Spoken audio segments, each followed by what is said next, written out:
She got the money. You got the illusion. OnlyFans gave her power. Not just over men's wallets, but over their minds. You told yourself she cared.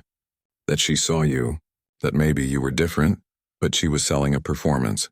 A glow you mistook for warmth. A fantasy custom built to feel intimate, but designed to keep you paying. This isn't about her beauty. It's about the system that turned your loneliness into her lifestyle. You never subscribed to her page.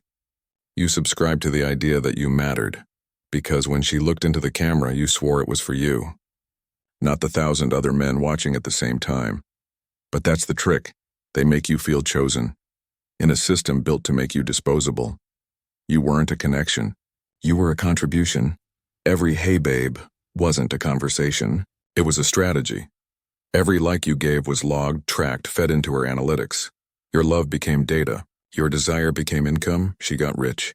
You got hopeful. And hope is profitable. Platforms like OnlyFans and TikTok don't sell content. They sell the illusion of proximity.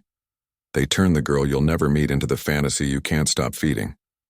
Not because you're weak, but because you're human. Because the system learned what loneliness looks like. It tracked your late-night scrolls, your hesitations on her stories, your need to feel seen, and then it gave you her. Not her real self, but her curated glow. Filtered, soft-lit, always available. Never yours. She smiles into the screen like she's smiling at you. She types "missed you" like she means it. But it's all performance. A calibrated echo, you feel the warmth. But she never even sees your name, because what matters isn't you. It's the attention you give. That attention has value. To her, to the platform, to the machine. She doesn't have to seduce you. The interface does it for her. The platform wraps her in desirability. A digital saint. A golden glow. Just one more tip, just one more comment, and maybe she'll notice, but she won't. Because she's not watching you. She's watching the numbers, engagement rate. Conversion funnel. Click-through. And the more invisible you feel, the more you give. Just to be seen. It's not intimacy.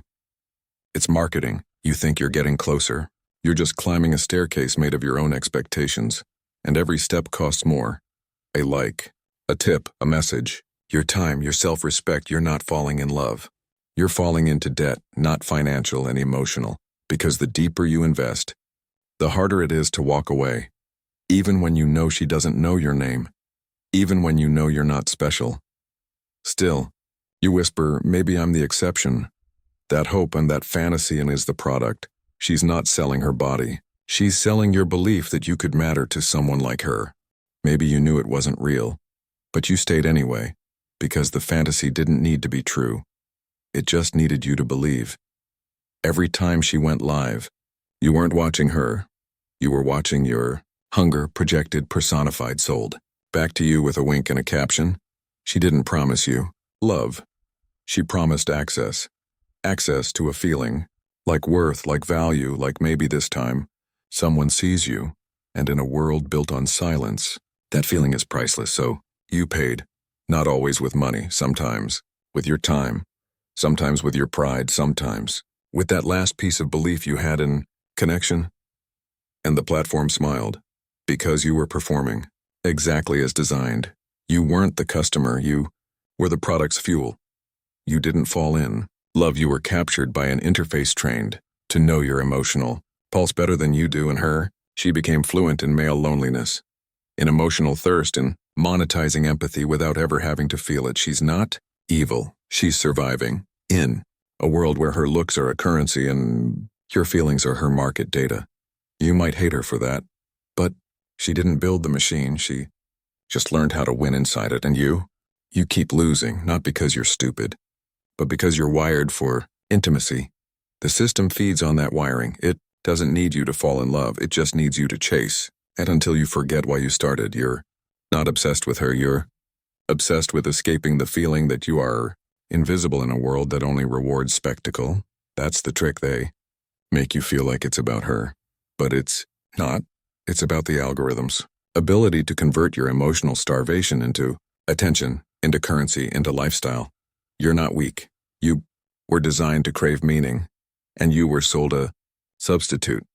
She shines on your screen like a digital saint. But what you worship isn't her. It's the idea that someone might choose you if you just give a little more. It's not her body you're addicted to, it's the maybe.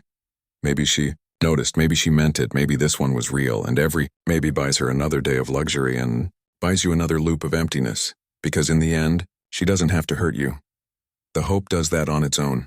They tell you to be strong, but they never warned you how strong the illusion would be. You weren't weak, you were designed to long for connection, and someone sold you a simulation of it. She didn't betray you, the system did, when it learned how to profit off your loneliness and taught her how to thrive on your desire. This isn't about blame, it's about waking up, because the longer you chase the fantasy, the more it feeds on what's left of you, and the less of you there is left to wake up.